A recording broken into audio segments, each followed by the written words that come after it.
Good morning friend, जय श्री श्याम, जय महाकाल। आप सब कैसे हैं? ऊपर बहुत अच्छी होंगी। मैं भी एकदम बिल्कुल अच्छी हूँ क्योंकि मेरे पास आप जैसे प्यारे प्यारे से सपोर्टर्स हैं, इसलिए मैं काफ़ी अच्छी हूँ और आप सब लोग भी बहुत ही अच्छे होंगे। फिलहाल मैं अभी बैठ गई हूँ, तो आप लोग प्लीज़ मेरे चैनल को लाइक शेयर एंड सब्सक्राइब कीजिए और बेल आइकन को प्रेस कर लीजिए क्योंकि मेरे आने वाली वीडियो की नोटिफिकेशन आप तक पहुँचती रहे और आप मुझे हर वीडियो में इसी तरीके से प्यार और सपोर्ट कर पाएँ।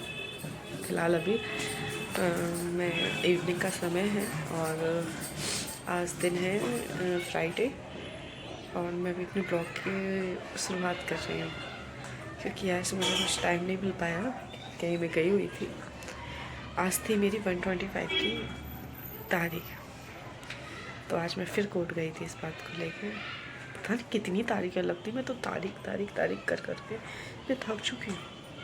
भगवान बचाए इन तारीखों से, तो सच में थक चुकी हूँ। और प्लीज़ आप लोग मेरे यहाँ पर बहुत प्यारे प्यारे से सपोर्टर्स हैं, उनको थैंक यू। और जो यहाँ पर मेरे हेटर्स हैं उनको भी थैंक यू। और आप लोग प्लीज़ मेरे चैनल को लाइक किया करो, सब्सक्राइब किया करो, ज़्यादा से ज़्यादा मेरे चैनल को शेयर करो जिससे मुझे काफ़ी सपोर्ट मिल पाए। अब करती हूँ आपसे बात बैठ के। आज मेरी 125 की तारीख थी और मेरे जो वकील साहब थे, तो अभी 125 में ये होता था तारीखें पे तारीखें लग रही थी, कुछ हो नहीं रहा था उसमें। तो मैं सोचती थी कि 125 में कुछ होता नहीं है क्या, तारीखों पे तारीखें लगती रहती हैं। तो मैं वही सोच रही थी कि क्या, तो फिर क्या हुआ कि आज पैरवी जब उन्होंने की, तो जब उन्होंने पैरवी की उन्होंने बताया, मैंने पूछा मैंने वकील साहब 125 में कुछ नहीं होगा? बोले वो पता क्यों नहीं है, किसने कहा कि कुछ नहीं होता है? हमने कहा वो केस का ऐसे ही चलते जाते, उसमें हमें कुछ मेंटेनेंस मिलता ही ना नहीं, क्योंकि मैं तो कुछ करती नहीं हूँ, मैं तो जॉब कुछ करती नहीं, मेरे 1 रुपये मेरे खाते में भी नहीं आता, कुछ नहीं आते।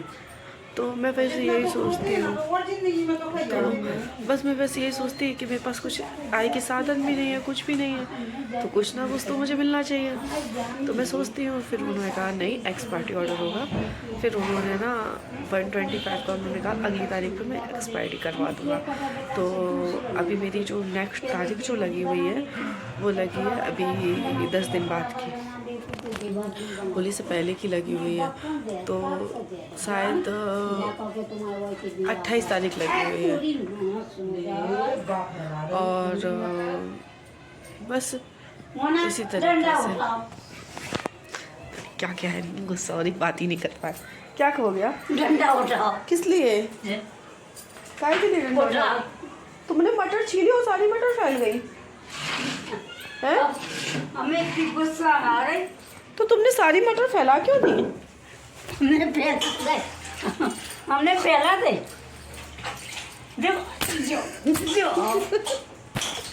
तो तुम मुझसे ऐसे मार क्यों रही? मारने से क्या वो सही हो जाएगा? लो पकड़ो। बीनू बीनो क्या? मटर बीनू, मटर बीनवा दूं? मैं मिलती हूँ। तुम टस्सू से सच में परेशान हो? हम बहुत परेशान।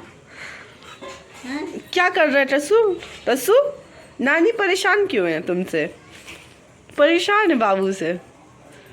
जी मार रही है तुम्हें, जी मार रही है, मार रही है तुम्हें। हराम। बड़ी लड़ाई होती है इन दोनों की, बड़ी लड़ाई।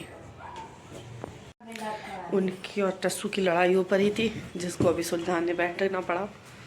और आप लोगों से बात करना मैंने ये भी बंद कर दिया था क्योंकि अभी उनकी लड़ाई हो गई और 36 का आंकड़ा चलता है, तो उनकी लड़ाई को कैसे भी कैसे करके सुलझाना है। मैं पीछे आई और भाई साहब आप लोग देख सकते हो, क्योंकि उस नानी ने मटर छील के रखे थे, उन्होंने पूरी मटर फैला दी। अब मैं आपसे कुछ करती हूँ काम की बात क्या, तो फिर आज मैं जब वहाँ गई तो वहाँ जाने के बाद उन्होंने मुझसे कहा कि एक्सपायरी ऑर्डर कर देंगे, तो मैंने कहा ठीक है। तो फिर उन्होंने 7 दिन की तारीख ले ली उसमें, और इनमें तो NPW हो ही गए थे मेरे, तो इसमें तो NPW हो ही गए हैं, जैसे आप लोगों को पता ही है। तो आज मेरे पास एक कॉल आया था, मानव अधिकार से फ़ोन आया था, मैंने कंप्लेंट डाली हुई थी, तो मानव अधिकार से मैंने बताया था RGRS ऐसे कुछ डाला था, तो उनका कॉल आया था मेरे पास। उन्होंने मुझसे सारी जानकारी ली, सारी बातें पूछी कि आप एक बात बताइए, आप अपने ससुराल में कितने दिन रही हैं, आपके और आपके पति के बीच में संबंध कैसे थे, आपके और आपके पति में बातचीत कैसी थी, आप कितने दिनों से अलग हैं, सारी चीज़ें। जब मैंने बोले हम आपकी सुलह कराना चाहते हैं, तो मैंने उन्हें बताया, मैंने कहा ऐसी ऐसी स्थिति है। बोले मैम आप माइंडली अपना मतलब इलाज कराएं, और क्योंकि आप इस समय डिप्रेशन में हैं। तो हमने कहा हाँ मैं डिप्रेशन में हूँ। ओफो बन गया वीडियो।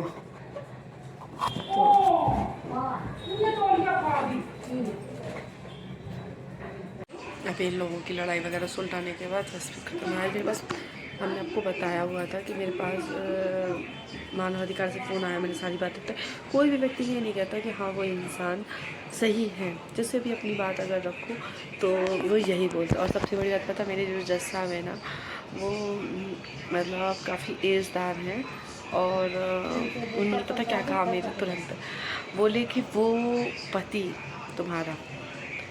तुम्हारी जेठानी से उसके संबंध है, ठीक है, और वो जेठानी से उसके संबंध है, और इसी वजह से जेठानी अपना खर्चा चलाने के लिए, और इस बात की मतलब जो इस बात की जानकारी तुम्हारे जेठ को भी है, लेकिन बस तुम्हारे जो जेठ हैं वो इस बात को ध्यान में नहीं रख रहे हैं, क्योंकि उन्हें ये सोच रहे हैं कि चलो अगर हमारा देवर हमारी पत्नी अगर इससे सेट है तो हम भी किसी और जगह पे जाकर सेट है।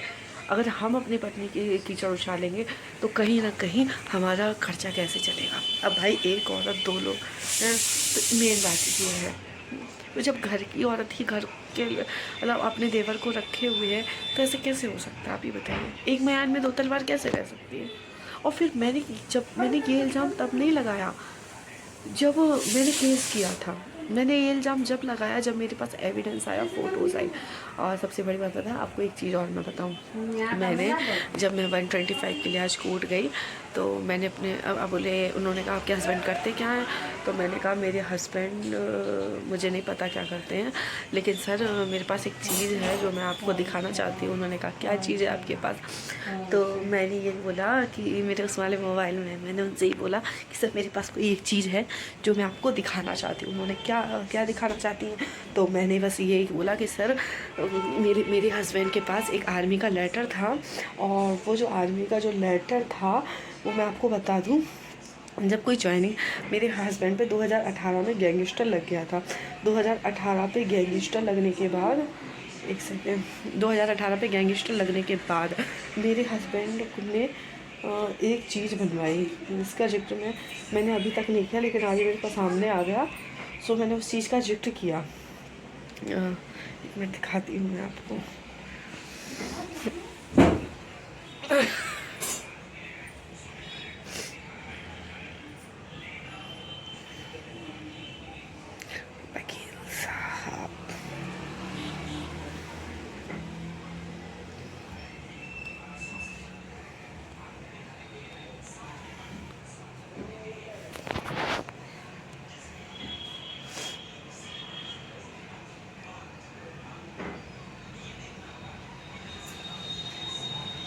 हाँ, मैंने उनसे बोला कि सर मेरे हस्बैंड, मेरे ससुराल वाले मेरे जिया जी थे, मेरे जेठ थे, उन्होंने मेरे साथ ही तो नहीं फ्रॉड हुआ, पता आपको।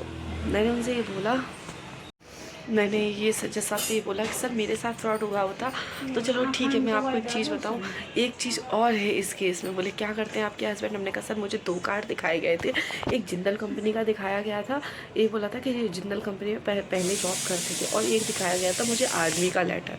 आर्मी का लेटर मैं आपको बता दूँ कि आर्मी का लेटर मुझे दिखाया गया था, आप लोग देख सकते हैं,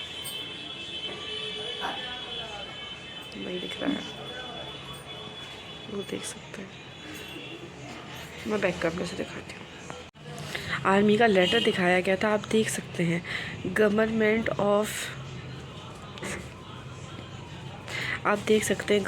ऑफ इंडिया, ठीक है, ये मेरे पति का नाम है। आपको पता है कि किसी भी ज्वाइनिंग लेटर में मानदेय नहीं लिखा रहता है। देखिए ये प्रतिमा है, 50,000 रुपये ऐसा लिखवाया लोगों को फंसाने के लिए, ठीक है। इसके बाद आर्मी ऑफिसर, इसके बाद 8/12/2019, 2018 में गैंगस्टर लगने के बाद भाई साहब ने आर्मी का ये लेटर बनवाया। आप ये देखिए, मेरे साथ तो उन्होंने धोखा किया ही किया, उनके परिवार वालों ने, उन्होंने भारत सरकार यानी गवर्नमेंट ऑफ इंडिया के साथ भी धोखा किया है। किसी भी ज्वाइनिंग लेटर में कभी भी किसी प्रकार का कोई मानदेय नहीं लिखा होता है। हमारे यहाँ पर भी पुलिस विभाग में डॉक्टर, दरोगा, अदर पोस्ट में लोग हैं जो जॉब करते हैं, लेकिन कभी भी किसी के पापा के ज्वाइनिंग लेटर में भी कभी उनका मानदेय लिखकर नहीं आया था। सोचिए, आप सोचो, इस तरीके से लोगों को फसाना करते हैं, इस तरीके से लोगों की मतलब ये चीज़ दिखा कर तुम अपनी ज़िंदगी इस लायक तुम हो तो इस लायक तुम बन जाते क्यों? इंसानी तो आर्मी अधिकारी बनते हैं, इंसानी तो नौकरी करते हैं। अब बताइए, इंसानी तो सब कुछ करता है ना। ऐसा तो है नहीं अगर आपने लेटर बनवाया था तो आपने एक बार भी ये नहीं सोचा कि हम ये लेटर बनवा रहे हैं तो हमें इसका हर्ष क्या होगा। हमारे साथ तुम धोखा करते तो चलो ठीक था, तुमने जब भारत सरकार को नहीं छोड़ा तो तुम मुझे क्या छोड़ोगे।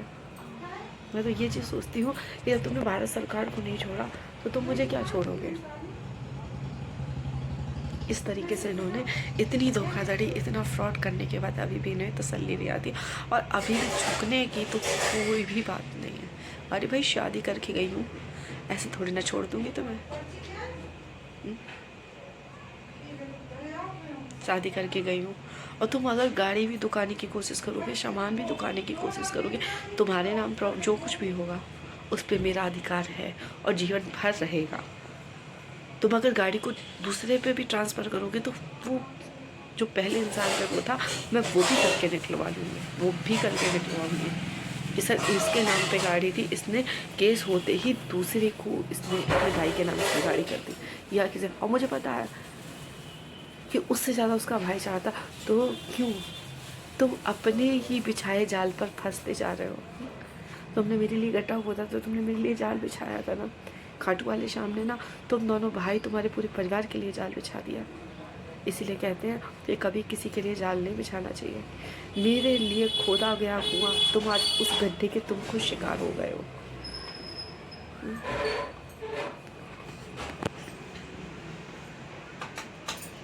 और मुझसे बोलते हैं कि मुझे अब दम नहीं है कि कोई मुझे पकड़ सके, कोई कुछ कर सके, इतनी दम नहीं है। तो कोर्ट दम नहीं दिखाता है। कोर्ट तुम्हें बुलाने के लिए तुम्हारे शिकोहाबाद में 2 व्यक्ति हैं, अगर वो उनको ले आएगा तो तुम अपने आप आ जाओगे, ठीक है।